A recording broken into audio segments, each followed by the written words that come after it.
Bonjour à toutes et à tous et nous sommes très heureux de vous retrouver pour ce nouveau numéro de l'émission L'invité de l'Intelligent TV. Ce matin sur ce plateau avec nous, Meuricy, chanteuse chrétienne, auteure, compositrice et interprète. Notre invité compte à son actif 2 albums et un single après 10 ans de carrière. Bonjour Meuricy. Bonjour. Et merci d'avoir accepté notre invitation. Merci. En tout cas, c'est un plaisir pour nous de vous recevoir dans nos locaux pour parler un peu de votre carrière, savoir un peu plus sur vos succès, vos échecs, et puis savoir ce que vous pensez d'une façon générale de la musique religieuse en Côte d'Ivoire. Mais déjà, ce qu'il faut savoir, c'est que c'est en 2012 que vous avez entamé votre carrière. Oui. Dites-nous, comment ça s'est passé? Eh bien, je m'étais préparée. Et 2012 était la bonne année pour que je puisse sortir. Et je l'ai fait. Mais on veut savoir, comment est-ce que cette passion pour la musique religieuse est venue en vous? On va dire que déjà, à l'école du dimanche, je tenais à chanter en tout cas. Même quand bien même je n'avais pas une belle voix. Donc, je tenais à ça et Dieu merci, Dieu m'a fait la grâce de pouvoir le faire. Et quand j'ai su que je pouvais me présenter aussi pour que tout le monde puisse bénéficier, on va dire, de ce talent, de ce que Dieu m'avait donné. Donc, je l'ai fait, je l'ai mis sur support, je suis sortie et puis, gloire à Dieu, aujourd'hui, on a 10 ans. À l'époque, vous n'aviez pas une belle voix. Maintenant, beaucoup apprécient la voix de Meuricy. Oui. Quel est le travail qui a été fait à ce niveau? Bon, c'est un travail d'abord spirituel puisque c'était dans le jeûne et la prière aussi, que je demandais au Seigneur de me permettre de pouvoir chanter. Et puis j'avais un moniteur à l'école du dimanche pour la chorale des tout-petits qui vraiment, au début, était vraiment un peu hésitant, mais avec la persévérance, on va dire. Quand tu veux quelque chose, tu l'obtiens. En fait, avec Meuricy, c'est ça, c'est ce qu'on va dire. Parce qu'effectivement, ce n'était pas la belle voix. Actuellement, ce n'est pas la belle voix, mais il y a le truc. Et c'est ce truc-là qui fait du bien au peuple. En tout cas, ce truc-là, on aura l'occasion de le découvrir un peu plus loin dans cette émission. Ouais. Mais il y a quand même des exercices particuliers qu'on fait. Il y a d'autres qui crient. Comment pour vous ça s'est passé? Bon, comme je le dis, hein, je partais souvent, la plupart du temps, c'était dans la douche. Quand j'allais pour prendre le bain. Et on demandait à ce que je sorte même de la douche parce que vraiment, ce que je faisais là, c'était pas catholique. C'était pas vraiment bien. C'était pas beau à entendre. Mais je savais, je sentais que ça allait payer un jour. Voilà. Et aujourd'hui, ça va très bien. Ça va par la grâce de Dieu. Pourquoi ça va? Parce que, comme j'ai dit, il y a le truc. Et ce truc-là, c'est l'Esprit de Dieu. Cette puissance qu'il y a avec la voix qui apporte un plus, un boom qui fait du bien en tout cas. Alors, dans un monde où beaucoup de personnes s'intéressent à la musique profane, au regard des avantages que celle-ci procure, Meuricy a décidé de son côté de faire de la musique religieuse. À quoi répond ce choix? Bon, on va dire déjà que c'est peut-être l'environnement. Je me suis retrouvée avec l'école du dimanche. J'aimais ce qu'on faisait à l'école du dimanche. Et je dis au Seigneur que je veux chanter. S'il me permet de pouvoir chanter, je le ferai pour sa gloire. Donc du coup, le simple fait de pouvoir donner ma voix, ce qui ne veut pas dire que quand je passe ou bien quand je monte dans le véhicule, qu'il y a un chant qui passe, ça ne rentre pas. Non, ça passe, ça rentre. Parce que la musique, c'est l'esprit au fait. Mais je me suis vraiment focalisée sur celle des choses de Dieu. Voilà. Alors, vous parlez de l'école du dimanche. Il faut savoir que ce n'est pas seulement les chrétiens qui nous suivent. Il y a des musulmans et puis des personnes d'autres confessions religieuses. C'est quoi l'école du dimanche? Déjà, je salue tout le monde. Je salue toutes ces personnes qui nous suivent, nos parents musulmans. En tout cas, chacun est salué. L'école du dimanche, c'est là où on va pour apprendre quand on est tout petit dans l'église. Vous comprenez, comme on dit, l'école du dimanche. Aujourd'hui, c'est le culte d'enfants. On a notre culte à nous. On nous apprend les choses de la parole, mais avec un message bien approprié à nous. Et du coup, tu grandis. Quand tu vas après au groupe de jeunes, tu as déjà une base qui te donne de pouvoir résister, voilà. Voilà donc. Alors, en février 2022, vous allez célébrer les 10 ans de votre carrière. J'imagine que le chemin n'a pas été facile à parcourir. C'est pas facile. Quelles ont été les difficultés que vous avez rencontrées sur le chemin? Bon. Comment je peux résumer cela? C'est pas facile, pourquoi? Parce que tu te dis que tu vas être beaucoup accompagné, hein, que tout le monde sera vraiment content. Parce que quand tu parles de faire sortir une œuvre, tout le monde est d'accord. Oui, vraiment, il n'y a pas de souci. Et puis après, tu te rends compte que, bon, au fil du temps, il y a d'autres qui désistent, il y a d'autres qui te disent, mais elle va où?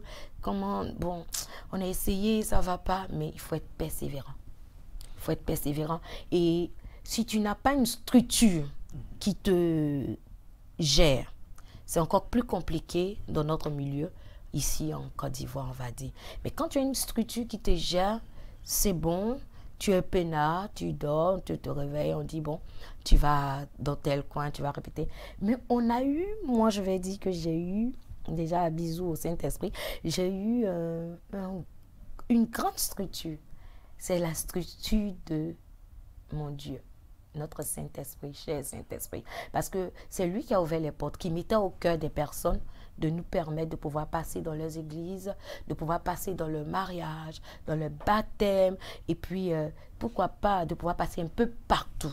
Il nous a permis de pouvoir voyager et puis annoncer l'évangile. C'est-à-dire qu'au travers de la voix de cette œuvre, on avait l'occasion de pouvoir annoncer l'évangile. Voilà. Alors, après 2 mois, après de 2 mois de célébration, comment se passent les préparatifs pour ces 10 ans? Eh bien, on est, on va dire, dans la chambre haute. On essaie de rentrer partout pour toucher les personnes qu'il faut. Et comme je peux le dire, pour ces 10 ans, tout le monde doit pouvoir dire merci au Seigneur avec moi. Parce que non seulement il y a eu des hauts, il y a eu des bas, mais jusqu'ici, le Seigneur nous a secourus. Il n'a pas permis que je sois plus sur la scène. Il a toujours ouvert, on dit ça, non? Ouvert une porte pour moi. M'a permis de pouvoir, en tout cas, m'exprimer à chaque fois. Quand bien même, des fois, c'était un peu compliqué, mais il n'a jamais fait. Il n'a pas permis que je sois oubliée du peuple. Pas seulement du peuple chrétien, mais de tout le monde. Quand je dis tout le monde, dans le monde entier. Tout le monde a eu au moins l'occasion de pouvoir entendre mes récits et chacun a un bon souvenir, on va dire, de moi. D'autres peut-être qui n'étaient pas trop ça, mais qui ont entendu parler de moi. Donc ça, je rends gloire à Dieu. Et actuellement, nous nous préparons vraiment et nous voulons que tout le monde vienne dire merci au Seigneur. C'est pourquoi on a dit action de grâce. 10 ans, c'est dit qu'on passe à une autre étape pour que ça soit 20 ans. Et pourquoi pas devenir comme nos devanciers et puis un jour être une référence aussi. On espère que ça ira très loin. Voilà. On plus de 10 ans, mais déjà, en 10 ans de carrière, quel est le bilan que vous pouvez faire? Il est positif. Il est positif. Expliquez-nous. Il est positif dans la manière où, comme je le dis, le Seigneur n'a pas permis qu'on soit éteint. Vous comprenez? Il y a toujours que ça doit être compliqué, mais on avance. On ne recule pas. On avance, on avance. Et moi, je trouve que c'est vraiment positif. On ne voit pas le truc en bas, on le voit en haut. Donc, c'est bon. Il n'a pas d'échec à votre niveau en 10 ans, il n'y a pas eu de manquement, de ratés. Il y a des ratés. Il y a des ratés. Mais on ne met pas ces ratés-là comme ça. Pourquoi? Parce que c'est ce qui est beau. On préfère capitaliser sur ce qui est beau. Voilà, se mettre sur ce qui est beau, les bons moments, les moments sombres, ce sont ces moments-là qui nous permettent d'avoir de l'expérience. Ce sont ces moments qui nous permettent de pouvoir comprendre qu'on a échoué ici et on doit bien faire, on doit pas retourner encore dans cet échec. Si je chantais un chant et que je me rends compte que c'était pas bien rendu, prochainement, je me fais accompagner par des personnes qui peuvent, par leurs conseils, me dire que « Ah, tu as mal fait là ». Et il faut accepter les critiques. En fait, c'était notre force. On acceptait les critiques venant de tout le monde. Et là-dedans, on prenait ce qui était bon pour nous. Voilà. Il ne faut jamais refuser les critiques. C'est vraiment, vraiment important pour pouvoir aller jusqu'à 10 ans. Il faut accepter les critiques parce que, bien vrai que le Saint-Esprit te dirige, mais il passe par des personnes, des hommes, des femmes, même des enfants, des païens, des musulmans, pour t'orienter aussi. Voilà. Alors, en 10 ans de carrière, comme je l'ai signifié à l'entame de cette émission, vous avez 2 albums et un single. D'aucuns diront que ce n'est pas suffisant. En 10 ans. En 10 ans, effectivement. D'aucuns diront que ce n'est pas suffisant, mais je vais dire que un seul chant m'a permis de faire 7 ans. Et jusqu'à aujourd'hui, ce chant on a l'impression que c'est maintenant qu'il sort. Pourquoi empêcher le peuple de savourer? C'est-à-dire la nourriture qui est douce. Pourquoi ne pas profiter de cette bonne nourriture? Vous comprenez? On a dit que Jésus-Christ est notre grand capitaine. Vous comprenez? J'ai dit Jésus-Christ est mon grand capitaine et il m'a montré par A plus B que c'est lui effectivement le grand capitaine. Il me conduit à bon port jusqu'à ce qu'on puisse faire sortir un single. Oui, ce single, il a pour titre « Tu es fidèle ». Voilà. Il est sorti quand? Il est sorti le 15. Le 15. Voilà. Et comment il se porte en ce moment sur le marché? marché? Bien, vous voyez que si on n'avait pas fait le temps avec l'autre album, les gens n'allaient pas se préparer à recevoir ce single. Et donc, chacun voulait comprendre qu'est-ce qu'elle va faire sortir encore, puisque déjà, la bas est déjà haute. Voilà, en train de chanter. Oui, vraiment. Et ça, c'est le grand capitaine, vous comprenez? C'est le grand capitaine. Alors, on revient à votre dernier single, Tu es fidèle. Tu es fidèle. Est-ce que vous pouvez nous fredonner un peu ce titre-là? Ok. La petite histoire autour de ce single, c'est qu'on a parlé un peu de ce que le Seigneur a fait pendant ces 10 ans. Vous voyez? Et le Seigneur nous a fait beaucoup de bien à tout le monde, y compris moi, à mon staff et à tous ceux qui ont eu l'occasion de m'écouter. Je sais qu'il a fait beaucoup de bien à chacun. D'où on a dit que le Seigneur est fidèle. Quand j'étais malade, tu m'as guéri. Au moment où ma famille, mes proches m'ont rejeté. Toi, tu étais là pour m'encourager et me donner la force de me relever. Toi, tu étais là pour m'encourager et me donner la force de me relever. Tu es fidèle, Jésus. Tu es fidèle. Tu es fidèle, mon ami fidèle, c'est toi, Jésus. Waouh, quelle voix! Une voix pleine de fidélité. Oui. Nous demandons à nos téléspectateurs de rester toujours fidèles à l'Intelligent TV. Nous sommes toujours dans l'émission L'invité de l'Intelligent TV avec Mauricie, chantre chrétienne. On va continuer nos échanges. Là, on va savoir un peu ce que vous pensez de la musique religieuse en Côte d'Ivoire, qu'elle soit chrétienne ou musulmane. Ben, dans tous les cas, on parle de Dieu. Vous comprenez? On dit que notre Dieu est grand dans la musique religieuse. On parle de Dieu, on donne la gloire à notre Dieu. Donc moi je pense que c'est... Est-ce que vous pensez que cette musique-là, elle est suffisamment valorisée, estimée?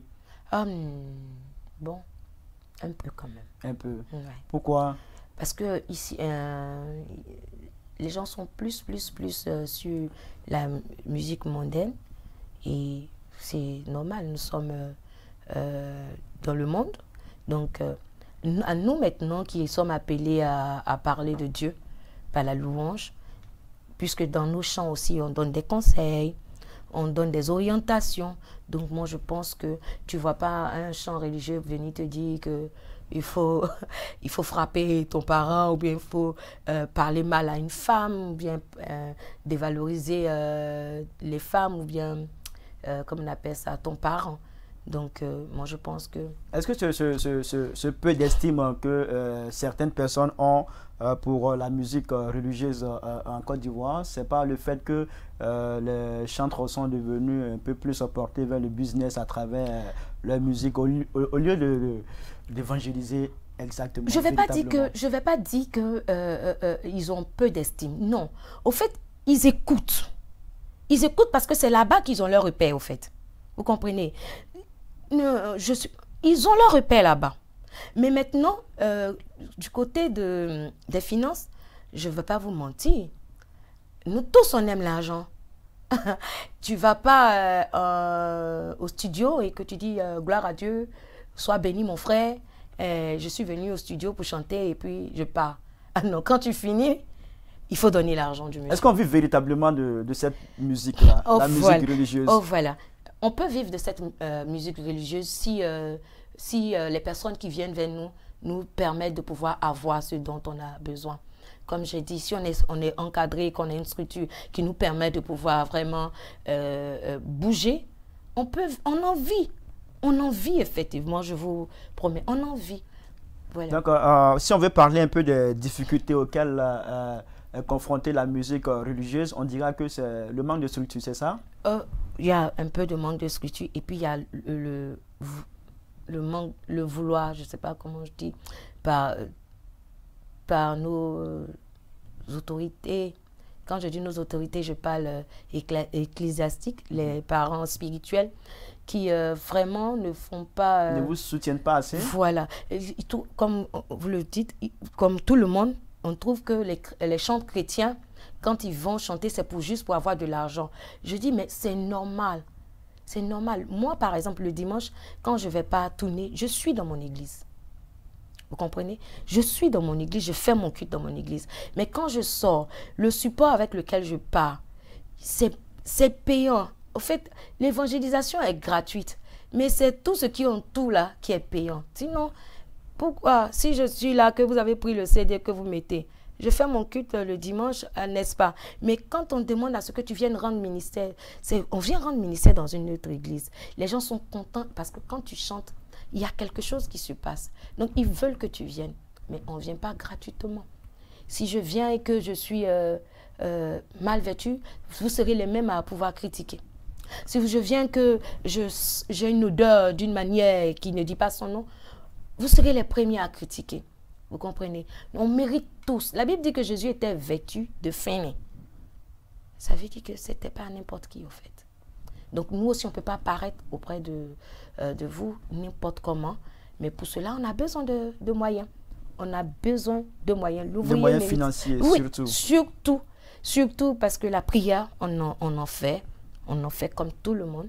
Il n'y a pas quelqu'un sur cette terre, que ce soit païen, musulman, chrétien, qui n'ait besoin de moyens. Ils sont où ces personnes qui n'ont pas besoin? Tout le monde. Notre Dieu, c'est le Dieu de l'or et de l'argent. D'accord. Mais ici, on va parler un peu de Wozo Vacances, une émission à laquelle vous avez participé. Quel est le souvenir que vous gardez de cette émission? Et puis, il faut savoir que c'est une émission à laquelle sont imités très rarement les chantres. Ouais. Eh bien, c'est un bon souvenir. Un très bon même souvenir. Parce que être imité par des enfants, ça veut dire que tu es déjà aimé. Vous comprenez pourquoi je dis que tout le monde m'écoute? Tout le monde. Parce que passer à Wozo, c'est passer dans le monde entier. Vous comprenez? Et ce souvenir-là, déjà, est bon pour moi. En plus, encore qu'on gagne. Ah là là. On gagne en quoi? On gagne puisqu'on a gagné Wozo. Ah, d'accord. Une chanteuse qui est imitée pour la première fois et qui gagne. Ici, c'est trop... C'est magnifique. C'est trop beau. C'est magnifique. Ça veut dire que le travail a été bien fait. Vous comprenez? Parce que Wozo, il y a l'éducation, mais aussi il y a la danse. Et puis, il y a le rythme qui est vraiment... C'est-à-dire qu'il y a des experts qui sont assis, qui écoutent, qui écoutent et qui disent « Ah, c'est bien fait ». Donc, j'ai gagné. Vous étiez en compétition avec... plusieurs. Je vais parler de votre genre musical. Il était en compétition avec des genres musicaux comme le coupé des cahiers, tout ça, mais... c'est passé. La musique religieuse a gagné. Quel est le message qu'on doit retenir de ça, selon vous? Que c'est Jésus qui gagne. Voilà, moi c'est mon message, hein. C'est mon message. Mais à part ça, moi j'ai mes parents. Mais dis aussi que les gens doivent s'intéresser beaucoup à cette musique, c'est ça? Beaucoup, parce qu'on fait du bon travail, vous comprenez. Les chrétiens, on est beaucoup en live. Vous prenez un chrétien dans une église, te faire un bon live. Donc, on travaille beaucoup. On travaille beaucoup, mais on n'est pas trop vu. Mais on travaille. Est-ce que vous, particulièrement, vous avez des collaborations avec des chantres musulmans? Il y a une que j'aimais en son temps, bon, Halima. Halima Coulibaly. Voilà, Halima. Et voilà. Qu'est-ce que vous aimez chez elle? C'est ça, elle a déjà la voix. La voix. Et puis, elle adore Dieu. Elle avait le chant qu'elle chantait, en tout cas en son temps, qui passait. Vous pouvez fredonner ça? C'est ça, c'était ça. Bon, je n'ai pas les bonnes paroles, mais j'ai la mélodie. C'est ça. Et j'aimais bien l'écouter. Donc, pour dire que je sois chrétienne, que tu sois musulman ou quoi que ce soit, la Bible me dit que Jésus est mu de compassion. C'est-à-dire que nous tous, c'est l'amour d'abord. L'amour d'abord. Est-ce que vous passez à l'idée un jour de faire un duo ou une collaboration musicale avec un chanteur musulman? Pour le moment, je ne vais pas vous dire oui parce que je n'ai jamais pensé à ça. Une fois, je disais à ma soeur qu'un jour, j'irai à la mosquée pour aller chanter Jésus Kounaza. Et c'est sûr qu'ils vont m'accepter, ils vont aimer le fait que je viens vers eux et que je suis leur fille aussi, je suis leur soeur. Donc, ils ne vont pas me chasser. Elle a dit, ah ben, gloire à Dieu, si tu crois à ça. Je dis, oui, je crois à ça parce que c'est le corps, on est un. Et moi, j'ai accepté Jésus. Ils ont accepté Allah. Donc, moi, la seule chose que je peux faire, c'est d'annoncer Jésus. Si c'est annoncer celui qui prend, gloire à Dieu, celui qui ne prend pas, je ne suis pas habilitée à forcer, au fait. Mais j'annonce. Alors, Merissi, vous le savez, nous sommes dans la période des fêtes de fin d'année. On aimerait savoir, c'est quoi votre agenda pour cette fin d'année? Ok. On va tourner. Déjà, comme je vous ai dit, par rapport aux 10 ans. On va tourner dans les églises. On va aussi aller voir les tout petits, histoire de chanter avec eux, parler de Jésus, leur annoncer que c'est la bonne nouvelle. Et ils font bien de pouvoir célébrer notre Dieu. Et puis, on aura aussi l'occasion de partir dans les différents programmes qui sont sur la liste avec mon staff. Et puis, on se prépare aussi pour le concert en même temps. Donc, dans cette fin d'année, on va annoncer l'année 2022 en couleur de grand capitaine. Alors, 10 ans de carrière, après 10 ans, quand vous asseyez, vous réfléchissez, vous pensez, selon vous, quels sont vos défis actuellement? Oh là là, le défi est grand. Parce que déjà qu'on ne voit pas bien les chants chrétiens, je demande au Seigneur, en tout cas, de nous aider à avoir le cap, vous comprenez, et puis avancer en eau profonde avec lui. Et puis surtout que le genre musical que je fais, la musique que j'annonce, puisse aller partout dans les coins et recoins, partout pour annoncer que Jésus-Christ est le grand capitaine. Alors, Merissi, nous sommes presque à la fin de cette émission. On vous donne l'occasion de lancer un message en cette période de fête de fin d'année. Ok. Déjà, shalom à tout le monde. Je veux vous souhaiter joyeux Noël, bonne et heureuse année 2022 et vous dire que, quelles que soient les situations qui pourront arriver, permettez que Jésus-Christ soit votre grand capitaine et qu'il vous conduise à bon port. Shalom. Bonne fête. Merci. Alors, merci. Il y a mon réalisateur Ariel Chukwam qui me dit à l'oreille qu'il vous apprécie énormément et ne voudrait pas que vous partez d'ici sans fredonner encore l'un de vos titres. Okay. Surtout le titre qui vous a remporté le Ozo. C'est ça. Ok. Jésus kunaza nikakuo, okunaza nikakuo, Jésus kunaza kuwa, okunaza kuwa, ablio, Jésus likolible lisanyo, zale poleko, point. Point final à cette émission. Merci à toutes et à tous de l'avoir suivi. Nous étions avec Merissi, chanteuse chrétienne. Merci à vous et puis on vous souhaite beaucoup de succès dans la suite de votre carrière. Merci. On vous souhaite beaucoup de décennies. Merci. On espère vous retrouver encore dans 10 ans pour parler revivre les bons moments. Revivre les bons moments et puis parler encore des 20 ans de votre carrière. Merci à vous, merci infiniment. Merci à toutes et à tous d'avoir suivi cette émission. Rendez-vous la semaine prochaine pour une autre édition. D'ici là, portez-vous bien. Au revoir.